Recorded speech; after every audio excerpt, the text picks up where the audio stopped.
reportage.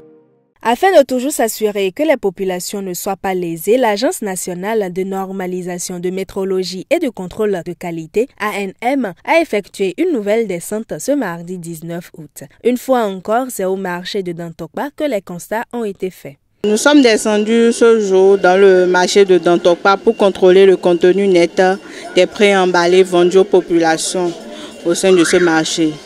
À l'issue des contrôles, nous avons constaté que certains riz, sacs de riz, comme sacs de sucre, sel, farine de blé, sont conformes.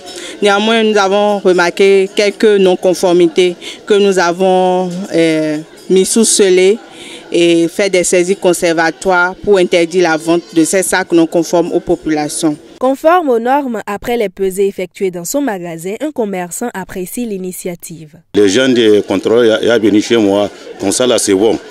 Comme les gens qui veulent diminuer là, quand tu habilles là, donc ce n'est pas bon. Donc moi, tu veux venir chez moi, tu veux contrôler, c'est bon. Merci, merci, merci, grand merci. Oui, comme ça là c'est bon.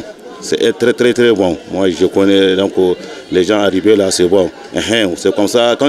S'il n'est pas ça comme ça, et les gens qui veulent diminuer là, ce n'est pas bon. Les gens qui veulent venir payer, tu veux payer 50, tu veux aller payer, tu veux dire 45 ou bien 40 là, ce n'est pas bon comme ça. À l'issue de cette visite inopinée menée par l'équipe de contrôle, l'ANM invite aussi bien les populations que les vendeurs à plus de vigilance. Nous allons passer par ce canal pour lancer un appel à la population d'être plus vigilants et de toujours contrôler les sacs de riz, farine, sucre et sel qui leur sont vendus dans les marchés et les lieux de vente. Nous demandons aux vendeurs de bien vouloir acheter la bascule. Et quand ils vont vouloir passer les commandes ou bien ils iront chez leur fournisseur, de se déplacer avec la bascule pour peser les sacs de riz. Parce qu'il y a certaines personnes qui disent que ce n'est pas eux qui font, mais que c'est au niveau des fournisseurs qu'ils achètent les riz là. Dans ce cas, on leur demande de se déplacer avec la bascule et d'abord de venir faire contrôler la bascule à l'ANM. Et ensuite, ils vont acheter leurs marchandises avec la bascule là. Ils sont sûrs que dès qu'ils vont faire la pesée de chaque sac, ils vont constater que oui, ça c'est 50, ça c'est 49. Quand c'est 49, ils ne pourront pas acheter. Quand c'est 48, ils ne pourront pas acheter.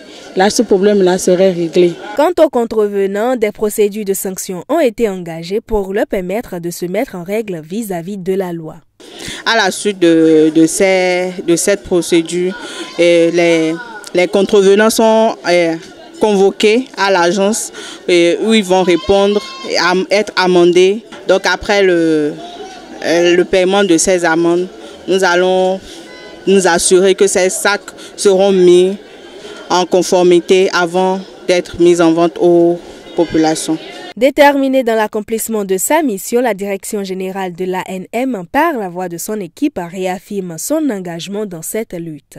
Le directeur général de l'ANM, Dr Nazif Mohamed Moutawakilou, rassure la population que les équipes de l'ANM seront sur le terrain tous les jours de façon régulière afin d'assurer l'équité et la conformité dans les transactions commerciales.